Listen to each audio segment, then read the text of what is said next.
Hey there, and welcome to Large Format Friday. I'm your host, Matt Marrash, and if this is the first time you're stopping by, here's a playlist of all of our LFF episodes. And if you haven't subscribed yet, each and every Friday, there's going to be something new on the channel talking about large format photography.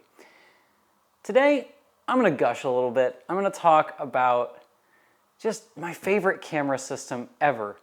Today we're talking modular system cameras, and specifically the Sinar system of cameras. This is one that is over 70 years old, is excellent, and in my opinion, one of the best all-around systems that you can put your money into in large format photography, especially for how cheap they are. But before I get too far into it, I want to talk about the concept of modular system cameras. Modular systems are something that date back nearly 100 years in photography, and some of the more modular systems we know today are in digital cameras, where we can change out lenses, backs, do whatever we need to really customize the camera. I think cinema cameras have really picked up on this modular attitude. Think your Blackmagic cameras, your Red cameras, things like that. You can really Frankenstein the camera and make it your own and design it to however you need it to be. Way back in the film days though, we had those too. And my first taste of a modular system camera was this guy right here. This was my first serious film camera, the Hasselblad 500C. This is a completely modular system camera as well. If there's something I don't like and want to change out, the camera is just a box. I can change out my lenses, my film backs, my winder, my hood. This was a model previous to it, but you can also in later models change out the focusing screen. I can really make this into whatever I want to. I want to put a digital back on it. Like, I have all of these different options. But once you know what you're looking for and how to use those tools, it's really great to have something that's modular and you can kind of grow with it. So this system was my first taste into that bit of modularity in cameras, and I stuck with it. Once I moved up to large format in 8x10 and I had the opportunity to get into a large format modular system, there was none better than the Sinar. So Sinar cameras actually date back to the late 1940s, 1947. And that was with the release of the first studio camera that was completely modular, and that was the Sinar Norma. Now I don't have one of those here today, but I do have some old branding material from Sinar. But this is a Sinar Norma brochure. But these were completely modular system cameras in there. You could change out the standards, the bellows, the rails, pretty much everything. And the whole idea of it was every studio photographer was doing something a little bit different at that time. Somebody might be doing interiors or product or portrait, and we needed to be able to change things out. Sinar was also one of the first companies to create their universal shutter. So one shutter that you could then attach multiple different lenses to. Well, not really. There was also like Packard shutters and such before that, but this was an engineered one that could sync with the flash, and then eventually they gave them aperture control and more automatic features as the system grew on. And for a completely modular system at that time, that even predates Mr. Hasselblad here. This is from the early 50s. This system dates back to the 40s, which is pretty cool. Now, the camera I use day to day isn't a Norma, it's their later series. Whenever I'm describing modular system cameras, this is the first one I jump toward. This is the best of the 80s. This is the Sinar P2. So I'm going to start breaking down little elements and describing just every piece here of the camera that's interchangeable. Spoiler, it's everything. Everything can change out. So on the front of my camera here, on my front standard, I'm going to rotate my pan tilt. You can see I have some filters and some other funky stuff on the front of the camera. Well, this is a filter holder. This is a filter holder for experimenting around with that color reversal process we talked about last week. I have my filters, and they attach to a little bellows rod that clips to the front standard. Pretty neat. Behind that, I have a lens, which is on a Sinar DB board. So this is an aperture controlled board. You can see the lens is stopped down right now, but it interfaces with this universal Sinar DB shutter. And that sits behind the front standard. And if I release that, now my shutter is off and my bellows are loose. So this attaches between the bellows and the camera. So I have a shutter with this cable release. So that can control my lenses. It also has flash sync available, which is neat. I have a bellows frame. I can even change out this bellows frame if I need to. This is my Sinar P front standard. So the P is kind of their high-end geared system, so I can move that around. I have my 8x10 tapered bellows, tapered because it's going from 4x5 frame to 8x10. So If you buy one Sinar camera, all you have to do is change out the rear standard and the bellows you're using, and you can change formats with that camera. So I have a front standard, which could be used for 4x5, 5x7, or 8x10, and then a rear standard that conforms to my 8x10 standard. On the rear here, I have an 8x10. This is an 8x10 metering back, so if I did have that Sinar booster, I could also do some focal plane metering with it. If I wanted to change this out for a reducing back, I could do that as well. So everything on this camera is modular. Even my rails on here are modular. So this is a monorail camera, but if I want to make my rails bigger or smaller, I can do that as well. I'm going to take off my rear frame. So my frame's modular.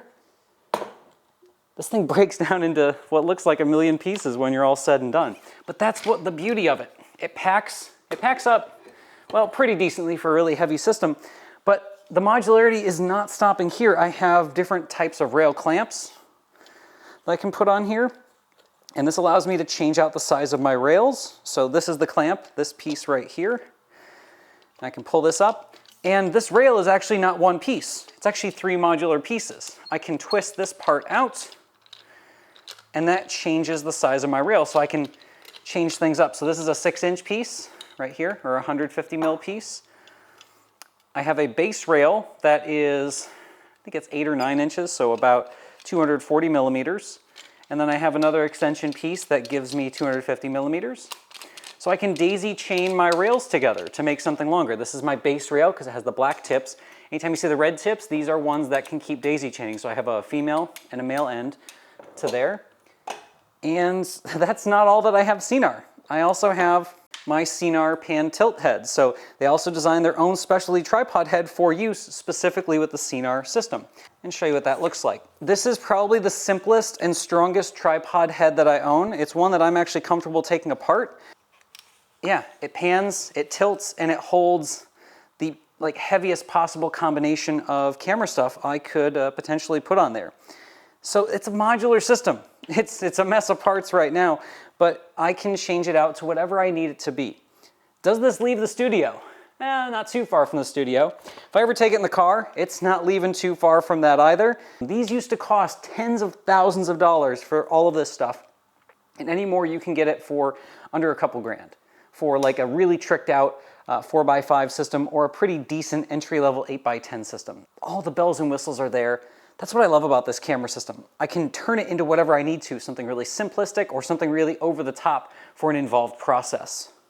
I've always really liked modular things. So if I wanted to change out an aspect of the camera that I maybe didn't like, I could consult my, my Sinar key here and say, okay, oh, look at all of these little goodies that I can add to my camera.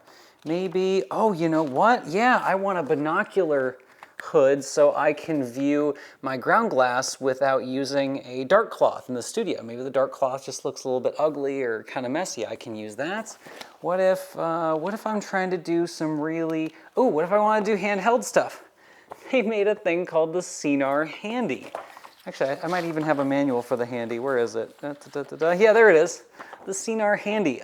Maybe not the best aged name for a camera, but you know what? That's awesome. It has a little handheld trigger grip that triggers the lens. There is a ground glass on the back, but you can also use a finder for it. Like, this is crazy. There was so much stuff. They had their own sponsored workshops where you could learn on the cameras. Look at all those dudes from the 80s. They were having a time with it. They even went a little bit more digital than some companies at the time. That's peak photography right there. If I can make a picture 1/10 as cool as that, I'll be a happy man. But yeah, the totally modular system. Oh, there it is. There's my boy right there. That's some Photoshop right there for the P2. So the P2 that I currently use is actually older than myself. Every single piece of Sinar gear that I own is 2 years older than I am. So from 1984 forward, that's what this system is from. And I love knowing that. I love knowing that I have an old camera that's withstood the test of time, and it's probably going to last way longer than any other camera I own. Not just because I'm not using it near as much as maybe a 35mm camera, but that it's just so rugged and super well designed. Everything is precision CNC'd on there, all metal where it can be. There's so many parts that are out there available, so Sinar still sells a little bit of their P series stuff. They're up to their P3, which was optimized for digital medium format, digital backs that would interface in a large format looking system like a monorail. But you can still get a lot of these parts used. There's a company I found on eBay that even produces their own Sinar lookalike stuff. They're called Luland. I believe you can only order them from eBay. They come from China, but they make some really, really well CNC'd stuff, which is carbon copies of the Sinar parts. I love that I can change things out if I need to.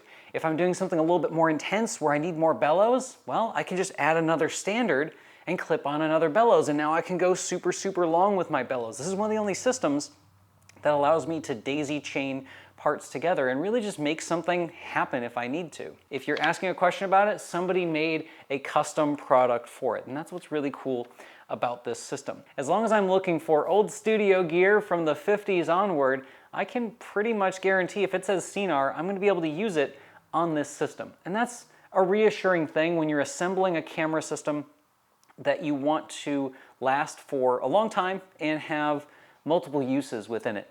Now, if you're just like going out and shooting stuff in nature, you're probably watching this video going like, there's no way, Matt. I'm not carrying that, and I get you. This is not a field camera. It can be, but I just love this system. The reason it's worth mentioning is you can pick up a Sinar 4x5, like an old Sinar F1 or F2 for like $300-400 now. So same price as an Intrepid, and you have an infinitely more stable monorail sized camera. And the Sinar Fs are a little bit lighter than the Ps, so they have less geared movements, but they still have a lot of bells and whistles versus comparable field cameras. You can pick one of those up really cheap, and you can start adding these little pieces and parts. A lot of times, you're gonna start with a core system, and then you're gonna build out, and you can find and add these little accessories. And you know, if you have that itch and you have that gas, you wanna like, oh, I wanna buy a new thing. Buy some accessories for your Sinar camera. They usually don't cost as much, still less than what film would cost, so you can add those little bits here and there. I've built up my massive system over the course of the last 10 years. That's the only reason I've gained so much stuff, is I've been adding things to the kit. The modularity of the camera doesn't just stop at what Sinar offered you. You can even add extra things on top of it. I'm gonna pull up some video from this awesome website. It's kind of old school, called Glenview. And on this site, the owner has posted an even bigger piece about how much they love Sinar, even more than I do.